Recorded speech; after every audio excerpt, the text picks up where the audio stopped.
মাহে রমজান ইনশাআল্লাহ আমাদের জীবনটা যেন পরিবর্তন হয়, এই আশা নিয়ে রমজানের জন্য আমরা প্রতিদিন দোয়া করব, আল্লাহ রমজান যেন আমি জীবনে পাই।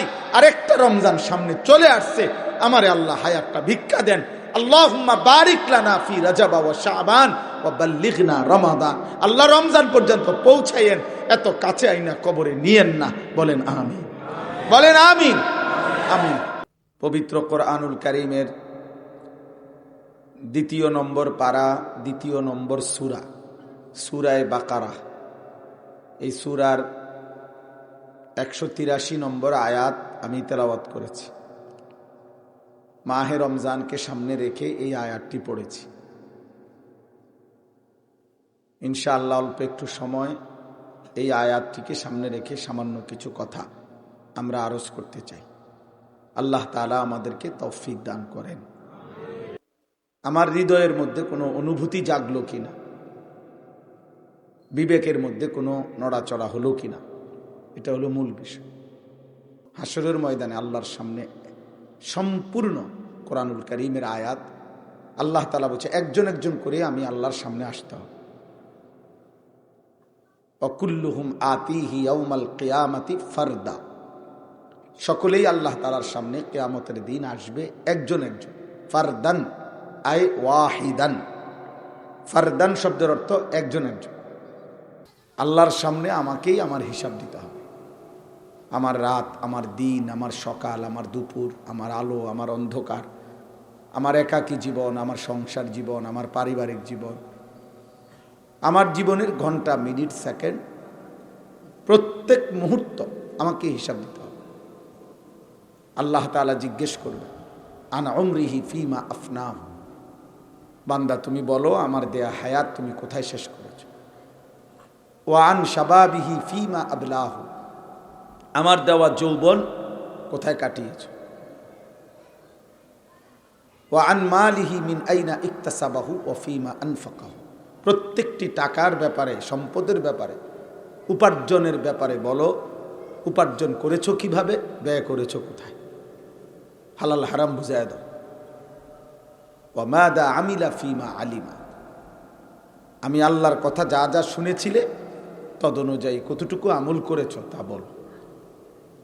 হাদিসের মধ্যে আছে এই 5টি কথার উত্তর না দিয়ে কিয়ামতের দিন কোনো বান্দা এক কদম আগে বাড়তে পারবে না। লা তাজুলু কাদামা ইবনে আদম। তাইলে দোস্ত এটা সহজ কথা, ব্যক্তিগতভাবে শ্রোতা নিয়ে কোনো সমস্যা নাই, কম বেশি নিয়ে কোনো পেরেশানি নেই। আল্লাহর কথা একজনকে বললেও নেকি হয়, একজনকে বললেও কি হয়, নেকি। খালাস, নেকি দরকার, সওয়াব দরকার। যেখানে যেটুকু সুযোগ মিলে এতটুকুই বলা, বলতে থাকা, এটা হলো বড় বিষয়। আল্লাহর পথে যে ডাকে তার জিম্মাদারি হলো বলা, মেহনত করা, শতভাগ দরদ নিয়ে বলা, চেষ্টা করা। বাকি ফায়সালা আল্লাহর হাতে। কে বদলাবে কে বদলাবে না, কতটুকু বদলাবে কতটুকু বদলাবে না, আল্লাহ তাআলার বন্দেগী করবে কতটুকু, সব তৌফিক আল্লাহর হাতে। তৌফিক কারো হাতে নেই। বলা, মেহনত, কান্নাকাটি করা, আবেদন করা, কাকুতি মিনতি করা, এটা কেউ করতে পারে, কিন্তু ফায়সালা আল্লাহর হাতে। এই জন্য নবীজি সাল্লাল্লাহু আলাইহি সাল্লামের বলার দ্বারা অনেক লোক কালেমা পড়ছে, আবার নবীজির বলার পরেও আবু তালেব কালেমা পড়ে নাই। বুঝেন নাই? তাহলে বুঝা গেল ফায়সালা কার হাতে? আল্লাহ। ইব্রাহিম আলাইহিস সালামের বলার দ্বারা অনেক লোক কালেমা পড়ছে, কিন্তু ওনার আব্বা কালেমা পড়ে নাই। তাহলে বুঝা গেল ফায়সালা কার হাতে? আল্লাহ। নূহ আলাইহিস সালামের বলার দ্বারা অনেক লোক কালেমা পড়ছে, কিন্তু ওনার ছেলে কেনান কালেমা পড়ে নাই। তাহলে কার হাতে ফায়সালা? আল্লাহ। এটা মনে রাখতে। এটা অনেক সময় সাধারণ অনেক মানুষ আছে না, বলে যে হুজুর আপনারা হুজুররা তো ওয়াজ তো করতে আসেন, কই পরিবর্তন কই, কয়জন পরিবর্তন হয়েছে? না আমি গোনার দায়িত্ব না, আপনি আজাদ থাকলে আপনি গণেন। বুঝেন নাই? আমারে গুনতে বলে নাই, আমারে বলতে বলছি। বুঝছিনি আমার কথা? আমাকে গুনতে বলে নাই। যদি দেখো যে 3 দিনের মধ্যে কমপক্ষে 10 জন ইমানদার হয় নাই, তো ছেড়ে দিবা এরুম নি, তো তাহলে আর অসুবিধা কি? আমার 30 বছর না 300 বছরও যদি কেউ আল্লাহর দিকে না ফেরে আমার কোনো অসুবিধা নেই। আমাকে বলছে বলতে, নবীদেরকেই আল্লাহ বলছে ইন আলাইকা ইল্লাল বালাগ, দায়িত্ব শুধুই আপনার, আর কিছুই নয়, শুধুই পৌঁছান, গুরুত্ব দিয়ে পৌঁছান, শতভাগ পৌঁছান।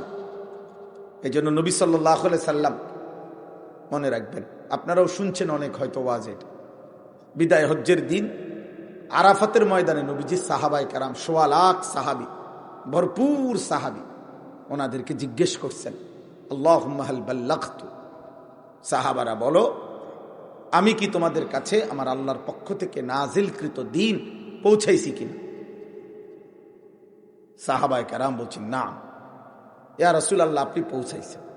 আদাইতাল আমানা, আপনি আপনার উপরে যে আমানত ছিল তা আদায় করেছেন।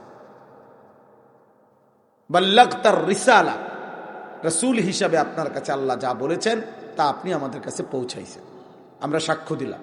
নাসাহতাল উম্মা, আপনি উম্মতকে শতভাগ নসিহত উপদেশ দিয়েছেন। কাশাফতাল গুম্মা, সমস্ত কুফর শিরিক নাফরমানির অন্ধকার ঈমান ইসলামের নূর দিয়ে আপনি আলোকিত করে দিয়েছেন।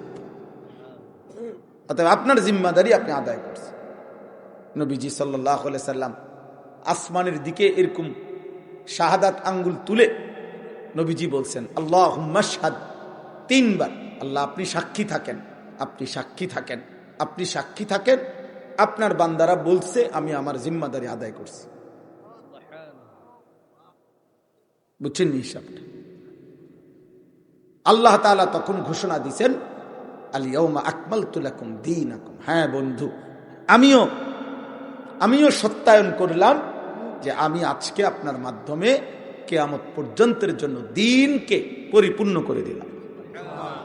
আর বিধান আসবে না, আর বিধান লাগবে না, আর কিছু লাগবে না, যা বলার সব বলে দিয়েছি, আপনার মাধ্যমে কমপ্লিট করে দিলাম। এজন্য রাসূলুল্লাহ সাল্লাল্লাহু আলাইহি সাল্লাম বলেন, একজন ব্যক্তি একটি বিল্ডিং বানাইছিল, বিল্ডিং এর সমস্ত কাজ কমপ্লিট, শুধু একটা ইট গাঁথার বাকি, একটা ইটের জায়গা খালি, ইল্লাল লাবিনা, একটা ইট শুধু বাকি। সবাই অপেক্ষা করছিল যে এত সুন্দর সবকিছু শেষ কমপ্লিট, এই ইটটা লাগাচ্ছে না কেন?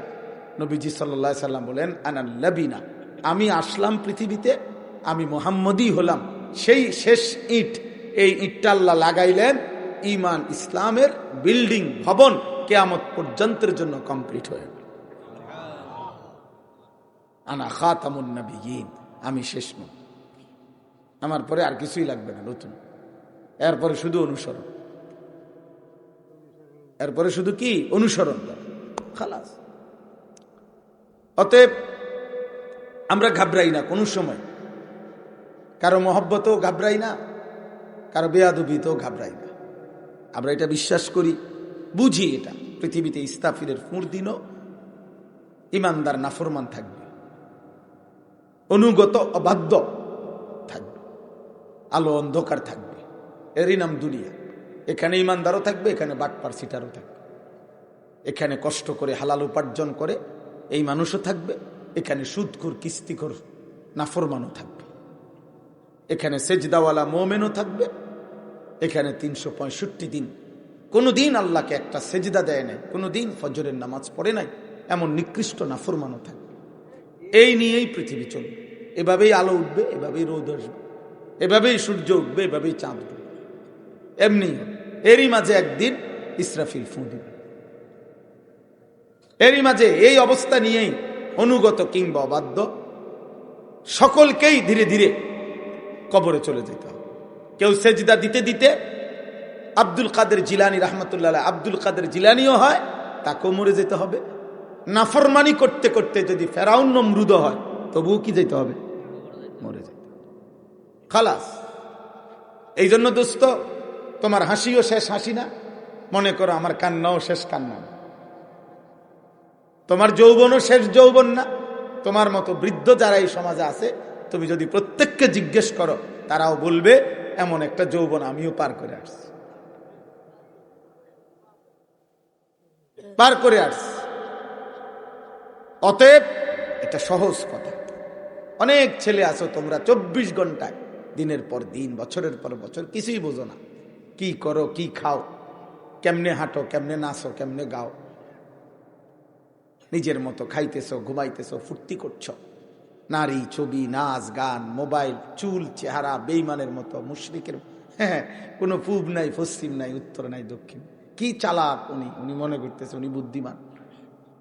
আপনার মতো ব্যাকল, যার নিজস্ব আত্মমর্যাদা নাই, তার চাইতে নিকৃষ্ট কোনো মানুষ হয় না। যে নিজে জানে না যে আমি কে, আমি পাঞ্জাবি পরবো কেন, আমি শার্ট গাও দেবো না কেন, আমি দাড়ি রাখবো কেন, দাড়ি রাখবো না কেন, আমি চুল এরকম রাখবো কেন, রাখবো না কেন, আমি হাসবো কেন, কাঁদবো কেন, আমার একটা হিসাব থাকতে হবে, হিসাব থাকতে হবে। আপনি বুঝি বলার লগে লগে আমি ফানিও খামু, ফেসাবো খামু, বুঝি ব্যাক করলাম। আপনি বললে বুঝি আমি জিডা দেন ইডে খাইলাম, আমি মদও খামু, মধুও খামু, এটা বুঝি কথা। আমার একটা হিসাব থাকবে না, কথা বোঝেন নাই? এজন্যই তো সে মানুষ, যার মধ্যে বুদ্ধি বিবেচনা থাকবে, যার মধ্যে পার্থক্য শক্তি থাকবে, হালাল হারামের বিভেদ থাকবে, কোনটা সত্য কোনটা মিথ্যা, কোনটা ন্যায় কোনটা অন্যায়, কোনটা হালাল কোনটা হারাম, কোনটা জায়েজ কোনটা না জায়েজ, এই পার্থক্য শক্তি যার মধ্যে নাই, বিশ্বাস করেন, তাকে মানুষ বলে না, তাকে জানোয়ার বলে। জানোয়ারের কোনো হালাল হারাম নেই, পশুর কোনো হালাল হারাম নেই, ওর কোনো পাক না ফাঁক নেই, ওর পেশাব পানি বরাবর, বিরিয়ানি পায়খানা বরাবর। হ্যাঁ, এজন্য সবার এটা বোঝা উচিত, আমিও আপনিও। আপনি কষ্ট করে পয়সা কামাই করে এই টাকাটাও নেন, আবার সুদের টাকাও নেন, তাহলে আপনি হালাল হারামের পার্থক্য লোক বলেন না কেন? মাকেও দেখেন, বোনকেও দেখেন, যুবক ভাই তুমি আবার মোবাইলে উলঙ্গ নারীও দেখো, তো তোমার মধ্যে হালাল হারামের পার্থক্য লোক। আপনি আপনার স্ত্রীকেও দেখেন, টেলিভিশনে আবার নাটক সিনেমার নর্তকীও দেখেন, তো হালাল হারামের পার্থক্য লোক বলেন। আপনি মানুষ কিভাবে, মানুষ কিভাবে বলেন? ইনসাফ করেন নিজের উপর। হ্যাঁ হ্যাঁ, আপনি মিলাইয়া করে যান, আমার লেগে চিন্তা করেন না, আমি জামুগা, আপনার পথে যাবেন, কারোর জন্য কেউ আটকায় না। এই পৃথিবী, আমার যেদিন মৃত্যু হবে আপনারও যেদিন মৃত্যু হবে, যুবক তোমারও, দেখবা স্বার্থপর এই দুনিয়া, বাকিরা সবাই হাসতেছে, নাচতেছে, গাইতেছে, দোকানও খুলবে, দোকান বন্ধ হবে, সূর্য উঠবে, চাঁদও উঠবে, রোদও হবে, বৃষ্টিও হবে, আলো অন্ধকার সব থাকবে। কারো মৃত্যুতে, কারো জন্মতে 1 সেকেন্ড সময়ের গতি থামে না, থামে? কারো হাতে সময় নেই। আমারে কবরে রাইখা সবাই আগের মতো, তোমারে কবরে রাইখা সবাই আগের মতো। এই জন্য আল্লাহ নবী সাল্লাল্লাহু আলাইহি ওয়াসাল্লাম বলেন, আল কাইয়িসু মান দানা নাফসাহু, বুদ্ধিমান সে যে নিজের হিসাব করে, সে বুদ্ধিমান যে নিজের হিসাব করে, আমি কি করছি, কে আমি, কোত্থেকে আসলাম, কেন আসলাম, আমি এটা কেন করব, আমি এটা কেন করব, এতটুকু ইনসাফ থাকতে হবে। আরে ভাই তুমি মনে করতে হবে, ছেলেরা তুমি মোবাইলে এত উলঙ্গ ছবি দেখছো কেন? তুমি তোমার বিবেককে প্রশ্ন করো। দিবানিশি যারা নারী দেখেন, ছবি দেখেন, নাটক সিনেমায় নর্তকী দেখেন, কেন দেখতেছে? আপনার দেখার পরে যা মন চাইতেছে, আপনি অশ্লীল ছবি দেখলে, বেহায়া নারীকে দেখলে যেটা মন চায়, ওটা কি হালাল? তো তাইলে আপনি সুদের টাকা দিয়া, কিস্তির টাকা দিয়া, এটাইও হালাল, এরপর এটা দিয়ে আপনি জিডা বানাইবেন, তো এটাও তো হালাল, হালাল না হারাম? বুঝেন নাই কথাটা? তো আপনি নিলেন কিস্তিতে টাকা, নিলেন হারাম টাকা, এরপরে আপনি হুজুর রেখন, হুজুর দোয়া করেন আল্লাহ জানে বরকত দেয়। কি বরকত দিত? হ্যাঁ, সুদের উপরে বরকত দিত তো কি? না না, হাসেন কেন? বলেন না, ইনসাফ করেন, বলেন। হারামের উপরে দোয়া চাইলেন, তাহলে আপনি জানেন না আপনি যে কিস্তি নিছেন, আপনি দোয়া চাইলেন কোন লজ্জায়? হারামের উপরে কেউ দোয়া চাইলে তো তার ইমান থাকে না, জানেন? নিজে গায়েন ভালো হুজুরে, কোন হারামের উপরে কি চাইতে নাই? দোয়া চাইতে নেই। বুঝেন নাই কথাটা? আমি কইলে আপনি বললেন যে মনে করেন আপনি এই মালটা কিনছেন কিস্তিতে, হারামে, সুদে, তাহলে আপনি এটার উপরে কি দোয়া চাইলেন? আল্লাহ আমাদেরকে বিবেক দান করেন। মুসলমান মনে রাখেন, ভুলে যাবেন না, চালাক মনে করেন না। জীবনের ভাগ্য, সুখ, শান্তি, সমৃদ্ধি, নিরাপত্তা, বেঁচে থাকা সবকিছু আল্লাহর হাতে। আল্লাহর হাতে। 12 তারিখের হাতে না। কি 12 তারিখ না? 12 তারিখ, 13 তারিখ, 14 তারিখ, 9 তারিখ, 10 তারিখ, বরাবর 12 তারিখের সূর্য যিনি উঠাবে তিনি ওই আল্লাহ যিনি 11 তারিখ সূর্য উঠাবে। কারো হাতে মানুষের ভাগ্যের পরিবর্তন নাই। আর আজিমের মালিক আল্লাহর হাতে ভাগ্যের পরিবর্তন, জীবনের পরিবর্তন। 11 তারিখের রাত আল্লাহ যদি ভোর না বানায়, 12 তারিখ পৃথিবীতে কোনোদিন আসবে না। 12 তারিখ যদি সূর্য না ডুবে, তো 13 তারিখ আসবে না। অতএব কোনোভাবেই দয়া করে আল্লাহকে ভোলা যাবে না, আখিরাতকে ভোলা যাবে না। দোস্ত, আমি অনুরোধ করলাম, আমি শুধু একজন বক্তা, যে একজন বক্তারে দাওয়াত দিছে, কিছু লোক হইছে, হ্যাঁ, এতটুকু না ভাইয়া মাকসাদ। এটাই শুধু উদ্দেশ্য না, বছরের পর বছর একটা মাহফিল করি, এটাই না। বরং আমি আপনি প্রত্যেকে ফিকির করেন আখিরাত কেমনি সুন্দর হবে। একটা মসজিদ কমিটির প্রথম দায়িত্ব কি? মসজিদ কমিটির প্রথম দায়িত্ব হলো মুসল্লি কিভাবে বাড়ে। আপনারা বছরের পর বছর, ওই দিন আমার একজন বলছে, কাইন্দা দিছে এক লোক, কয় হুজুর মসজিদের 3 তলার কাজ চলতেছে, কয় দেখেন চতুর্দিকে টাইলস আর টাইলস, ভিতর বাহির, বারান্দা, দরজা, জানালা সব অত্যাধুনিক, কিন্তু ফজরের নামাজে এত বড় মসজিদে 2 জন মুসল্লিও আসে। তাহলে এই 3 তলা পর্যন্ত মসজিদটা তো মহল্লা বাসিয়ে 10 টাকা, 1000 টাকা, লাখ টাকা জমাইয়া মসজিদটা করলেন। তো এই এত বড় মসজিদ যে করলেন, তো আপনারা একবার বসেন এবার, যে আপনাদের ফজরের মুসল্লি, 5 ওয়াক্তের মুসল্লি আপনাদেরই মহল্লায় কিভাবে বাড়ানো যায়, এইটার জন্য আপনারা উদ্যোগ নিয়ে মসজিদ করলেন, তো আপনারা উদ্যোগ নিয়ে মুসল্লি বাড়াবেন না? এটা আপনাদের দায়িত্ব না? তো মুসল্লি আইনা দিব কি সাঁদের দেশ থেকে? মুসল্লি কি নর্থ বেঙ্গলের মুসল্লি এনে নামাজ পড়বো? কেন নর্থ বেঙ্গল মসজিদ নাই? তো তাহলে কোন মহল্লার মসজিদ? মুসল্লিদের জন্য। কাদের জন্য মসজিদ বড় করলেন? কথা বলেন। আপনাদের এই কুসুমপুর মসজিদ আপনারা যে সুন্দর করলেন, বড় করলেন, এটার মধ্যে পার্বত্য চট্টগ্রামের মানুষ যাতে নামাজ পড়তে পারে এই জন্য? খুলনা বরিশালের মানুষের জন্য? কাদের জন্য করছে? তো তাদেরকে বাড়াইবার ফিকির করলেন কোন? আপনারা বলেন মিয়া, বলেন বাবা, আপনাদের একটি মসজিদকে কেন্দ্র করে প্রতিদিন মসজিদের মহল্লার আশপাশে এক একটা মসজিদে যদি মনে করেন 50 ঘর মানুষের যদি ঘর মসজিদ হয়, এটা তাহলে 50 ঘর ধরে নিলাম, তাহলে 50 ঘরে যদি 4 জন করে পুরুষ ঘুমায়, তাইলেও তো 200 জন মানুষ আছে। তাহলে 200 জন মানুষ ফজরের নামাজে কোথায়? তাহলে আপনারা কোনো কথা বলবেন না, কোনো বুঝাপড়া করবেন না, আফসুস করে শুধু সাদওয়ানে গপ মাইরা নমাজি নাই, ও শেষ নমাজি, এবার দৌড় দিয়া গেলে নাকি? বলেন না, কোনো উদ্যোগ নিতে হবে না। রাসূলুল্লাহ সাল্লাল্লাহু আলাইহি সাল্লাম যে 23 বছর আল্লাহর দ্বীন প্রচার করছেন, রাসূলুল্লাহ সাল্লাল্লাহু আলাইহি সাল্লাম সম্পূর্ণ তো ফুর মাধ্যমে, ঠিক না? ফুর মাধ্যমে বইয়ে গেল, ফু দিছে, কথা কয় না, ফুর মাধ্যমে। তো তাইলে তিনি মেহনত করে নাই? তিনি উম্মতের দুয়ারে দুয়ারে যায় নাই? আমরা কিতাবে পড়ছি রাসূলুল্লাহ সাল্লাল্লাহু আলাইহি ওয়াসাল্লাম শুধু আবু জেহেলের কাছে 4000 বার, 4000 বার কালিমার দাওয়াত দিছে। শুধু আবু জেহেলকে, আবু জেহেলের মতো বেঈমানকে 4000 বার কালেমা দাও। আপনি আপনার কলিজার টুকরা ছেলেটাকে কয় হাজার বার ফজরের নামাজের কথা বলছেন? আপনি বোঝেন না? সেজদা বিহীন, নামাজ বিহীন। আপনার ছেলেটার গন্তব্য যে জাহান্নাম, আপনি এটা বোঝেন না?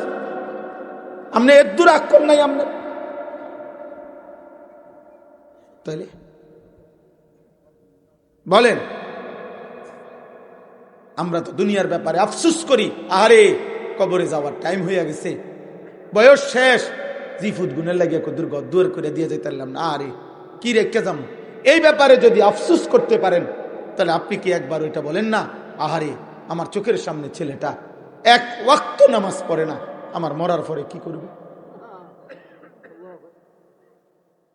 আমার চোখের সামনে দেখে গেলাম, আমি থাকতে প্রত্যেক দিন আমার বিবি বাচ্চা ছেলে মেয়ে নাতি নাতি প্রতিদিন রঙিন টেলিভিশনে নর্তকী দেখে, নাচ গান টেলিভিশন দেখে। আপনি কি একবারও ভাবেন না যে আহারে আমার মৃত্যুর পরে তারা কি করবে? বলেন।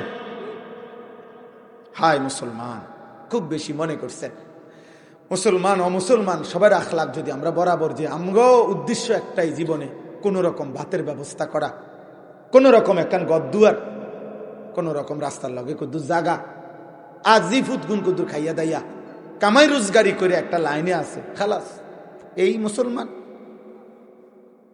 এতটুকুর নাম মুসলমান? তো তাইলে আমাদের ইসলামের অর্থ কি?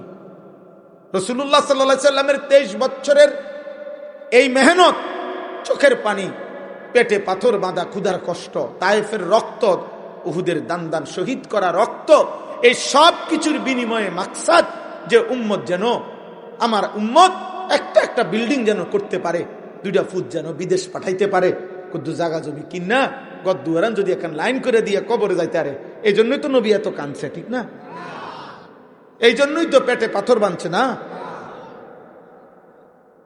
বলেন, ইনসাফ করেন, ইনসাফ করেন, ইনসাফ করেন। একজনই ভাবেন, একজনই ভাবেন, সবাই লাগবেন, একজনই হোক। কারো একজনের কলিজার মধ্যে যদি বিবেক আসে, আল্লাহ তাআলা আমাদেরকে প্রতিনিয়ত, আল্লাহ তাআলা আমাদেরকে কতভাবে জাহান্নাম থেকে মুক্তি দিতে চায়, কতভাবে চায় আল্লাহ যে বান্দা তুমি এটা করো, ওইটা করো, এই রাত্রটা জাগো, গুনাহ মাফ করে দেব, এই দিনটা জাগো, গুনাহ মাফ করে দেব, তুমি জুমার নামাজের দিন আসো, আমি গুনাহ মাফ করে দেব, তুমি বৃহস্পতিবার দিবাগত রাতে আমার জন্য সেজদা দাও, আমি তোমারে মাফ করে দেব, তুমি লাইলাতুল বারাত, একটা রাত শবে বরাত তুমি আমার বন্দিগি করো, চোখের পানি ফেলো, আমি মাফ করে দেব, তুমি শবে কদরে আসো, আমি তোমারে মাফ করে দেব, তুমি রমজানের প্রত্যেক মিনিট মিনিট, সেকেন্ড সেকেন্ড আমার কাছে চোখের পানি ফেলো, আমি তোমারে মাফ করে দেব। মূলত আমি চাই বান্দা কোনো না কোনো ভাবে তোমারে জান্নাত দিতে, কিন্তু তুমি এমন করছো কেন বান্দা? তুমি এমন করছো 365 দিনে, এক বছরে কোনোদিনও তুমি ফজরের নামাজ পড়বা না? তুমি মানুষের বাচ্চা, তুমি মুসলমানের ঘরে জন্ম নিছো। আস্তাগফিরুল্লাহ। 60 বছর 40 বছরে একদিনও আল্লাহর কোরআন দেখে দেখেও একটা পৃষ্ঠা, সহি শুদ্ধ কোরআন একটা পৃষ্ঠা পড়তে পারেন না, আপনি মুসলমান? আপনি আখিরাতে যাবেন, আপনি নবীজির সামনে দাঁড়াইবেন, আপনি সুপারিশের কথা নবীকে বলবেন, আর তিনি আপনারে কিচ্ছু কইব না। হায় হায় নাফরমান, এমন বেকুব মনে করেন না, এত চালাক মনে করেন না, নিজের এত বোকা হইয়েন না, বোকা হইয়েন। নবী সাল্লাল্লাহু আলাইহি ওয়াসাল্লামের সুপারিশ, এ কথার মানে কি? আপনি আবার জিজ্ঞাসা করেন, হুজুর সুপারিশ মানে কি? কোনো কাগজ নাই, কোনো কিছু দেখাইতে হবে না, কোনো নিয়ম কানুন নাই, আপনি শুধু বিড়ি খাইতে খাইতে, আপনি শুধু সুদ খাইতে খাইতে, আপনি শুধু কিস্তি নিতে নিতে, আপনি টেলিভিশনের নর্তকী দেখতে দেখতে, আপনি গালি দিতে দিতে কবরে যাবেন, হাসরের ময়দানে দাঁড়াবেন, নবী আপনারে জান্নাতে ঢুকাই দিব। এই তো না? এই তো সুপারিশ। কোনো ফাইলপত্র দেখাইতে হবে না, কোরআনুল কারীমে স্পষ্ট আছে। সূরা, ওই ছেলে মোবাইলটা নামাও, নামাও ভাইয়া, মোবাইল নামাও। একজন আরেকজনকে বলে দেন, যে যাকে দেখতেছেন যে সে মোবাইল উঠায়, তারে বলেন যে ভাই এটা হুজুর নিষেধ করছে, তাইলেই তো হয়। আরে ভাই, একজন আরেক শুনে শুনে শুনে, অবশ্যই শুনে। আপনি আগের থেকে ফয়সালা নিলে জীবনও মানুষ বদলাবে না। এটা খুব জরুরি। বহু বাবা মার এটা শয়তানের ওয়াসওয়াসা। হুজুর কইছি মনে 100 বার কইছি, 100 বার কওয়ার পরে আর কন লাগে না, এ আপনার এই সিদ্ধান্ত দিল কি? কথা বুঝেন নাই? আমি হুজুর কইছি বিশ্বাস করেন, তারে মনে 2 বছর বুঝাইছি, আর শৈল্যে কুলায় না। আর শৈল্যে কুলায় না, ভাত খান কেমনে? আপনার না শৈল্যে কুলায় না, আপনি টেলিভিশন চান কেমনে? গেছেন অনদি আপনি বেডি চান। হ্যাঁ, দুনিয়াতে মাশাআল্লাহ অন বোঝেন। আপনি তো অন বিড়ি চিনেন, সিগারেট চিনেন, অন কথায় কথায় গালি দেন। ঘটনা কি? আপনি না বলে বোঝেন না? আপনি এই মাত্র ভাত খাইয়া বাইতে ভাত খাইয়া গিয়ে আবার চাল খাইলেন কেন? আবার দিয়ে আপনি বন খান, আবার দিয়ে পেঁয়াজ আলুর সব খান। আপনি না বলে শরীরে কুলায় না? কথা বলেন। 90 বছরের বুড়া মিয়ারও যদি জিগাইবেন কানে কানে 2 শতক ছাইড়া দেবো বাড়ির লগে, নিবিননি? হ্যাঁ, দেখবেন তারের মতো সোজা হয়ে গেছে একদম। উনি তখন বলবে যে আমি তো আরো 2-4 বছর আগে মারা গেলাম, হইলে শুধু এই জমিয়ানের আশায় না মরি না। ওটা বোঝে না কিছু। সব বুঝেন, সব বুঝেন মিয়া। দুনিয়া শতভাগ বুঝলেন, আখেরাত বুঝবেন না কেন? অতএব একটা জরুরি কথা মনে রাখবেন, আপনারা যারা অভিভাবক, বাবা দাদা অভিভাবক, বিশ্বাস করেন 1 সেকেন্ড মৃত্যুর আগ মুহূর্ত পর্যন্ত কোন মোমেন তার 2 দায়িত্ব একেবারে শেষ নিঃশ্বাস পর্যন্ত সমান। 1, আমার ঈমান আমল। 1, এটা 2, আল্লাহর বান্দাদের ঈমান আমল। এটা আমার মৃত্যুর দিন পর্যন্ত সমান দায়িত্ব। আমিও সেজদা করব, আমি অন্যকে সেজদার কথা বলবো, আমিও হালাল পথে চলবো, আমি অন্যকে হালাল পথে চলতে বলবো, আমিও গুনাহ ছাড়বো, অন্যকেও গুনাহ ছাড়তে বলবো। সেটা আমার স্ত্রী হোক, ছেলে হোক, মেয়ে হোক, আমার সমাজ হোক, আমার মহল্লা হোক, আমার চলাফেরার বন্ধু হোক, প্রত্যেককে প্রতিদিন একেবারে মৃত্যুর দিন পর্যন্ত নিজে নামাজ পড়া, এটা যেমন আল্লাহর হুকুম, অন্যকে নামাজের কথা বলা, খোদার কসম, এটাও আল্লাহর হুকুম। বুঝেন নাই কথা? আপনার অপশন নেওয়ার সিস্টেম নাই। মুমিনের কোনো অপশন নাই। মুমিনের অপশন কবরে। আমি প্রায় আমারে কেউ বললে বলি যে হুজুর আপনি খুব ব্যস্ত নাকি, অবসর হবেন কখন? আমি হব কবরে, অবসর হব কবরে। বিশ্রাম মিলবে কবরে, আরাম মিলবে জান্নাতে। আরাম মিলবে কোথায়? মেহনত হবে এখানে, মেহনত দুনিয়ায়, বিশ্রাম কবরে, আরাম জান্নাতে। এই 3 জীবন মোমেনের। মোমেন মেহনত, ইবাদত, আমল, আল্লাহর হুকুমের উপরে চলবে, কষ্ট করবে দুনিয়াতে, কিছুক্ষণের বিশ্রাম করবে কবরে, চিরস্থায়ী আরাম করবে জান্নাতে। আল্লাহ আমাদেরকে তৌফিক দান করে। তাইলে ভাই বাবা, আমার বলার উদ্দেশ্য কথাটা, মহান আল্লাহ পাক রব্বুল আলামিন একটা মূল নীতি মনে রাখবেন, যে আল্লাহ তাআলা বান্দাকে মাফ করতে চায়, আল্লাহ তাআলা বান্দাকে জান্নাত দিতে চায়। এটা হলো মূল কথা। আমি যদি একজনকে ওনাকে বলি যে আপনি আমারে আসলে পরিষ্কার মেন কথাটা কোন, কথা ফেঁসাইয়েন না, ঘুরাইয়েন না, আসলে দিবেননি কোন, একটা কিছুর ব্যাপারে বললাম আর কি, কথা বুঝেন নাই? যে আপনি আমারে দিলে পরিষ্কার কোন, 2 দিন পরে দেন আর 6 দিন পরে দেন, দিবেন নিয়ে গে এইটা কোন, হুদা না দিলে বেহুদা ঘুরাইয়েন না। তো আল্লাহ তাআলার কোন বান্দা যদি আল্লাহকে জিজ্ঞেস করে, আল্লাহ আপনি আমারে পরিষ্কার আগে বলেন, আসলে আপনি আমারে মাফ করবেননি, আপনি আমারে জান্নাত দিবেননি, খোদার কসম আল্লাহ তাআলা বলবে, বান্দা বিশ্বাস করো আমি তোমাকে মাফ করতেই চাই, জান্নাত দিতেই চাই, আমি একটা বান্দাকেও জাহান্নাম দিতে চাই। এটা হলো মূল নীতি। এই জন্য কোরআনুল কারীমে আল্লাহ তাআলা জান্নাত দেওয়ার জন্য, মাফ করার জন্য নবীজির মাধ্যমে, কোরআনের মাধ্যমে কত বাহানা, কত ভাবে আল্লাহ তাআলা ডাকছেন বান্দাকে, বান্দা সবে বরাত দিছি, আসো আমার কাছে মাফ করে দেব, সবে কদর দিছি, আসো আমার কাছে মাফ করে দেব, রমজান মাসের প্রতি মিনিট মিনিট আমি আল্লাহ কোটি কোটি বান্দাকে জাহান্নাম থেকে মাফ করব, তুমি আসো, তুমি আসো, আমি মাফ করে দেব বেশি। সাবাকাত রাহমাতি আলা গাদাবি। এই বেটা এটা নামাও, নামাও বেটা, ফালতু কোথাকার। এতবার বলার পর তুমি এটা আবার ধরলা কেন আব্বা? আরে বলো, এত বড় সাহস হলো কেন বেটা? আপনি বলেন কি বুঝছেন আসে, বলেন আপনি। এটাকে একবার বললাম, বলেন।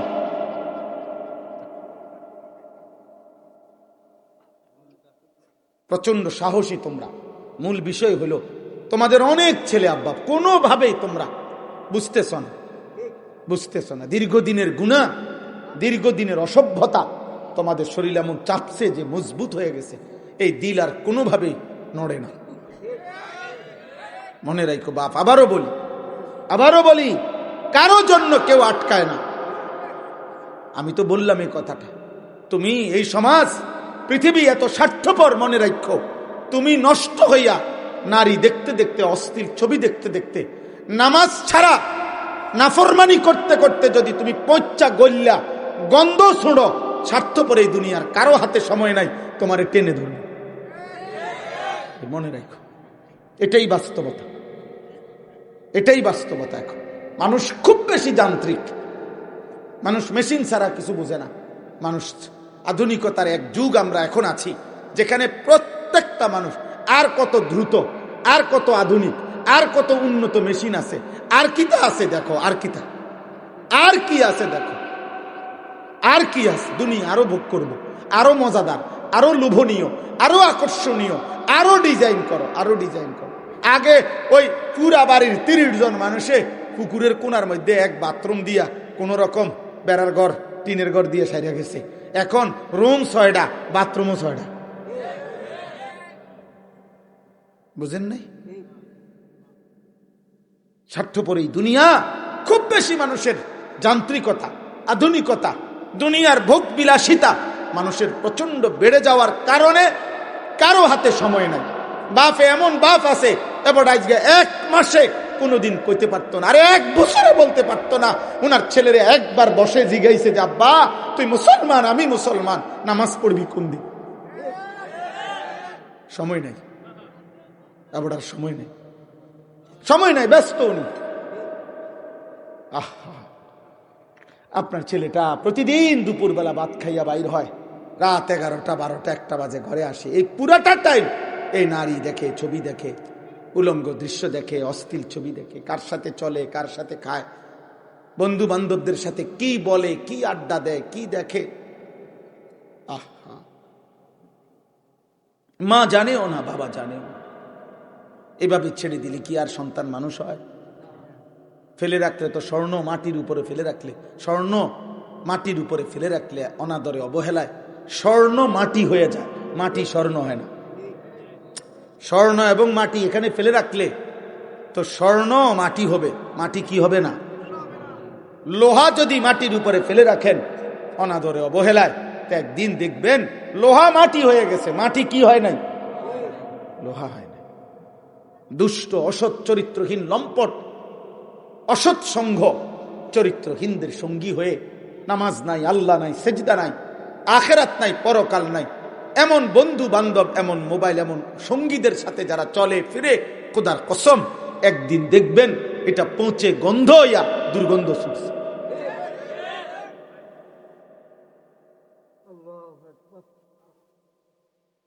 আল্লাহ আমাদেরকে মাফ করে দেন। আমি প্রথাগতভাবে বয়ান করি না, স্বাভাবিকভাবে, শুধুমাত্র, আবারও বলছি, শুধু ওয়াজের জন্য আমি ওয়াজ করি না, এটা আমার আগের দিকে অভ্যাস।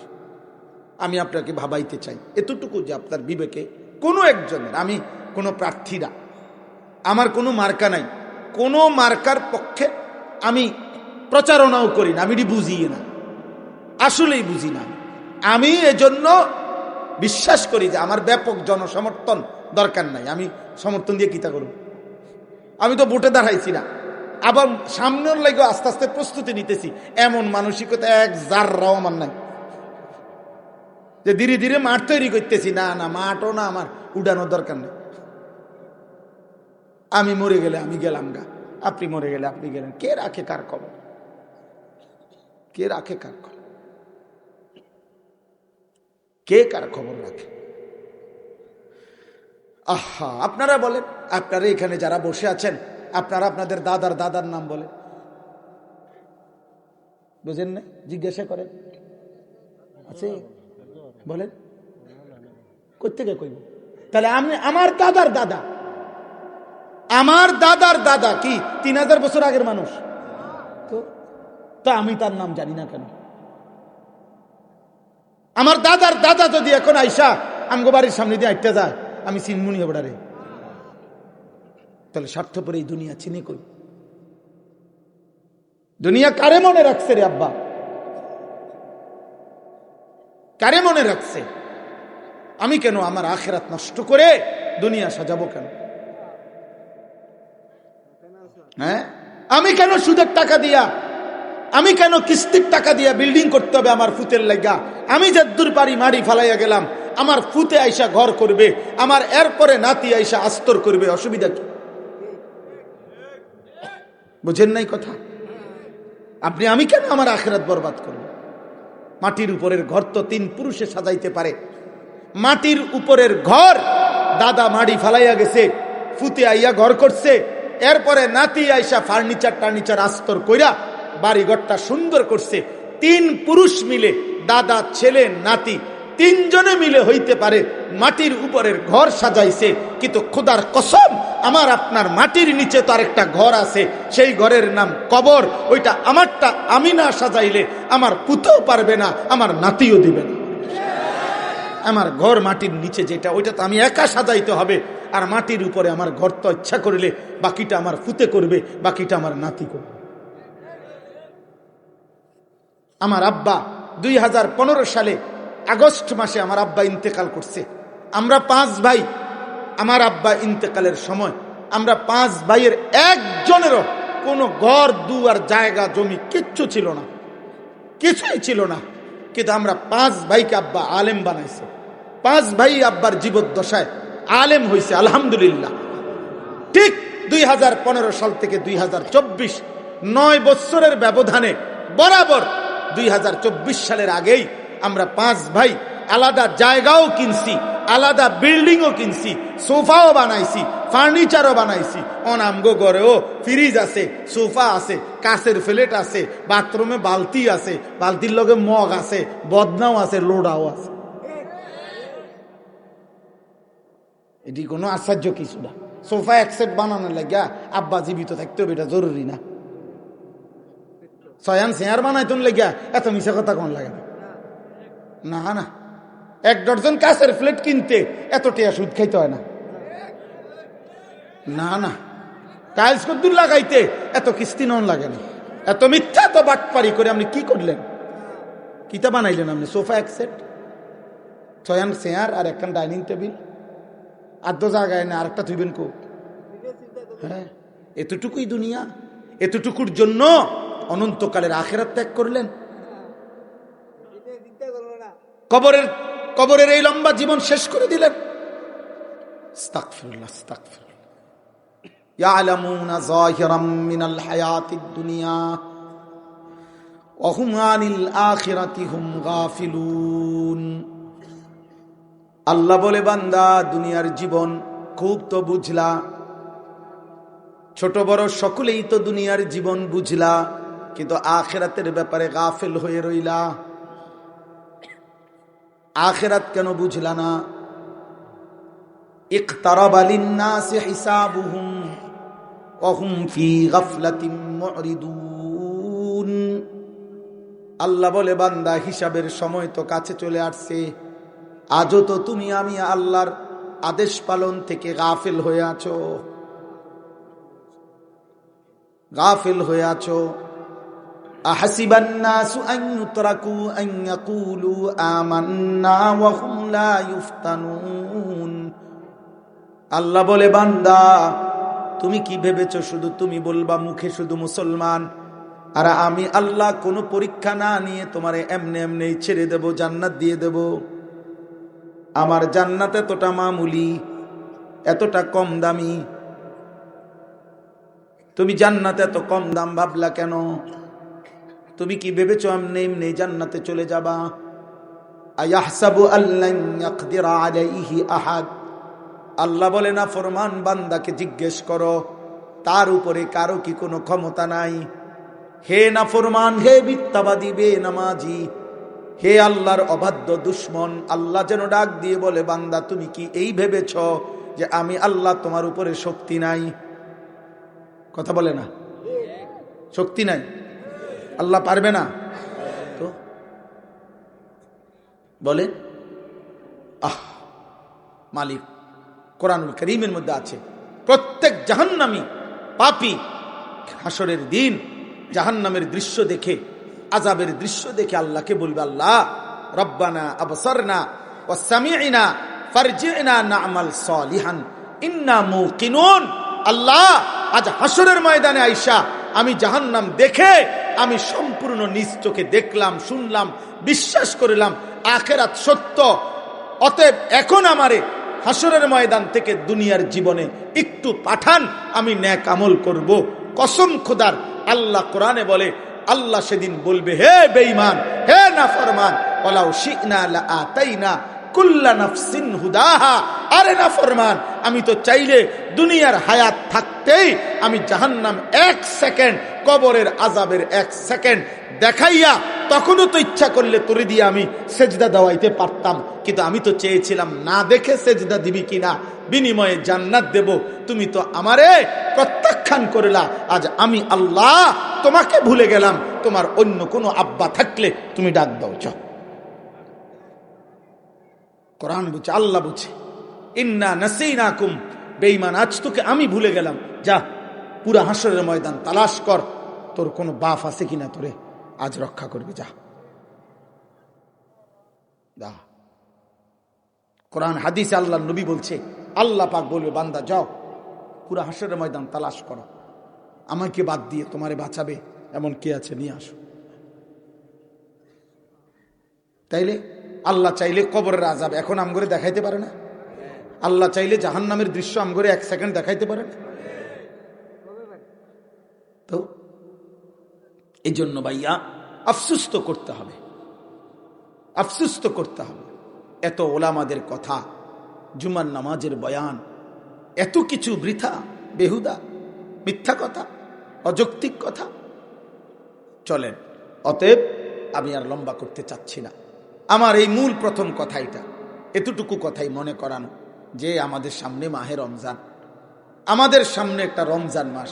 আল্লাহ যেন বলে, বান্দা 11 মাস তোমারে আমি ডাকছি, গুনাহ ছেড়ে দিও, গুনাহ ছেড়ে দাও, আমি আল্লাহর হুকুম পালন করো। আচ্ছা বান্দা ঠিক আছে, যদি ধরে নাও 11 মাসও যদি তুমি গুনাহ বেশি করে ফেলেছ, নেকি কম করছ, ভুল করছ, তবুও তুমি তো মুসলমান, তুমি তো ইমানদার। আচ্ছা বান্দা ঠিক আছে যাও, আমি তো বলছি তোমার আমি জান্নাত দিতে চাই, আমি তো বলছি তোমার আমি জাহান্নাম থেকে বাঁচাইতে চাই, আমি তোমারে মাফ করতে চাই। তো ঠিক আছে যাও, 11 মাস বাদ দাও, সব বাদ দাও। আমি আল্লাহ গুনে গুনে, আইয়ামাম মাদুদাত, গুনে গুনে 30টা দিন অথবা 29 দিন, বিশ্বাস করো বান্দা 31 দিন হবে না, 31 দিন লাগবে না, হয় 30 নয় 29 দিন। যাও সব বাদ দিলাম, 11 মাসের সব বাদ, এই মাত্র 30টা দিন গুণনা অথবা 29টা দিন গুনে তুমি এই একটা মাস আমি আল্লাহর গুনাহ, নাফরমানি, নিষিদ্ধতা ছেড়ে দিয়ে আমার রোজা পালন করে আমি আল্লাহর একটা হুকুম পালন করো। একটা মাস 30টা দিন আমি আল্লাহ ওয়াদা দিলাম, লাআল্লাকুম তাত্তাকুন, 30 দিনের মাথাতেই ঈদের চাঁদ উঠাইয়া তোমারে মুত্তাকি বানাইয়া জান্নাতের ফ্লাইটে উঠাইয়া দেব। যাও বান্দা, তবুও জান্নাতে যাও বান্দা, নেও, আমি আর কি করব বান্দা, নেও। নাফরমান বলে, আল্লাহ না, আপনি আমারে যত কিছুই দেন আমি আপনার লাগে নাই, আমি সেজদা দেবই না, আমি হারাম ছাড়ব না। আমার মজা সুদের মধ্যেই, আমার মজা কিস্তির মধ্যেই, আমার মজা বিড়ির মধ্যেই, আমার মজা সিগারেটের মধ্যেই, আমার মজা গালির মধ্যেই, আমার মজা নর্তকীর ছবির মধ্যেই, আমার জীবন উলঙ্গ দৃশ্যের মধ্যেই আমার মজা এখানে। আমি আপনার এসব কথা বুঝি না। আল্লাহ তাআলা বলছে, আচ্ছা নাফরমান ঠিক আছে, কোনোভাবেই যেহেতু তোমারে আমি জাহান্নাম থেকে বাঁচাইতে পারলাম না, তুমি আমার কথা যেহেতু কোনোভাবেই গুরুত্ব দিতে পারলা না, আমার নবীর তায়েফের রক্ত, চোখের পানি, পেটের ক্ষুধার কষ্ট, দান শহীদ করা খুন, 23 বছরের দিবা নিশি চোখের পানি, কোনো কিছু দিয়া যেহেতু 30 পারা কোরআন দিয়া আমি যেহেতু তোর দিল নরম করতে পারলাম না, আমার নবীর 23 বছরের চোখের পানি দিয়ে নাফরমান, আমি যেহেতু তোর কলজাটা নরম করতে পারি নাই, তো এটাও মনে রাখিস বান্দা, আমার কবরে আসলে আমি আল্লাহ 1 সেকেন্ডে, তাফসীরের মধ্যে আছে কবরের প্রথম সেকেন্ডের আযাব কোন নাফরমান যদি 900 বছর দুনিয়াতে আরামে আর আনন্দে উল্লাসে কাটায়, 1 সেকেন্ড কষ্ট পায় নাই, এরকম 900 বছর পরে যদি কোনো নাফরমান কবরে আসে, প্রথম সেকেন্ডের কবরের আযাব 900 বছরের সুখ আর আনন্দ 1 সেকেন্ডেই ভুলায় দেবে। আল্লাহ বলে ঠিক আছে, তোরে আমি সবে বরাত দিয়েও পারলাম না, সবে কদর, রমজান, তারপরে রমজান রোজার মাস, রহমত, মাগফিরাত, নাজাত, ইফতার, সাহারি, এতেকাফ, কোনো কিছু দিয়া আমি তোর দিল নরম করতে পারি নাই। আমার নবীর চোখের পানি দিয়া তোর দিল নকর, তুই বড় গাদ্দার, ঠিক আছে আসিস বান্দা, তোরে কবরে বুঝাই দেব। কাল্লা সাউফা তা'লামুন, আল্লাহ বলছে আমি বুঝাই দেব। এই জন্য কোরআনুল কারীমে আল্লাহ বলছে বান্দা মনে রাখো, তুমি শুনছো আমি রহমান, বাকি তুমি এটাও শূন্য রাখো আমি কাহ্হার। তুমি এটা শূন্য রাখো আমি রাহিম, তুমি শুনছো আমি গফফার, আমি প্রচন্ড ক্ষমাশীল। আবার এটাও শূন্য রাখো আমি যুনতিকাম, আমি প্রচন্ড প্রতিশোধ গ্রহণকারী। তো কোরআন শরীফের আয়াত। মাফ যেমন করি অনেক, শাস্তিও দেই অনেক, শাস্তিও দেই। ফায়াউমা ইদিল্লা ইউআদ্দিবু আদাবাহু আহাদ, আল্লাহ বলেন আমার শাস্তির মতো বেশি শাস্তি তোমাকে আর কেউ দিবে না। ওয়ালা ইউসিকু ওয়াসাকাহু আহাদ, নাফরমান আমি আল্লাহর বাঁধনের চাইতে শক্ত বাঁধা জাহান্নামী তোকে আর কেউ বাঁধবে না। চলেন এই জন্য ভারসাম্য আনে, একজন একজন করে। যুবক ভাই, তোমার উপরে তুমি দয়া করো, তোমার উপরে রহম করো আব্বা, কেউ তোমারে মনে রাখবে না, কারো হাতে সময় নাই। আবারও বলছি, নষ্ট হইও না, চরিত্রহীন হইও না, কারো পিছনে নিজের আখিরাত নষ্ট করো না, কারো পিছনে, বন্ধুর পিছনে না, কারো, যার সাথে গেলে, যার সাথে চললে আল্লাহ ভুলা হয়ে যায়, নামাজ ভুলা হয়, আখিরাত ভুলে যায়, তার সাথে চলো না। বন্ধু হোক, নেতা হোক, কর্মী হোক, আত্মীয় হোক, স্বজন হোক, আপনজন হোক, ওরে ছাড়ো, ওরে ছাড়ো আব্বা, ওরে ছাড়ো। তোমার উপরে তুমি দয়া করো, আল্লাহ প্রত্যেককে কবুল করে, আল্লাহ প্রত্যেককে আখিরাতের ফিকির দান করে। মাহে রমজান ইনশাআল্লাহ আমাদের জীবনটা যেন পরিবর্তন হয়, এই আশা নিয়ে রমজানের জন্য আমরা প্রতিদিন দোয়া করব, আল্লাহ রমজান যেন আমি জীবনে পাই।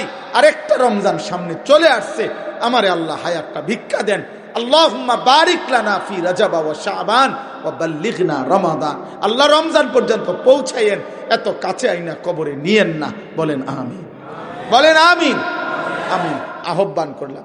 আর শুরুতে আবারও বলছি, শুরুতে বলে আসছি, আমরা হতাশ না, আর আমাদের গুনাহ দায়িত্ব না যে কয়জন বদলাইলো কয়জন বদলাইলো না, এটা আমার দায়িত্ব না। ফয়সালা কার হাতে? আমার সবটুকু বলা দরদ নিয়ে, এটা আমার দায়িত্ব, এটা আমার দায়িত্ব। ফয়সালা কার হাতে? আল্লাহ। হেদায়েত কার হাতে? আল্লাহর। চূড়ান্ত সিদ্ধান্ত আল্লাহর হাতে। আল্লাহ আপনাদের সবাইকে ঈমান আমলের জীবন দান করে।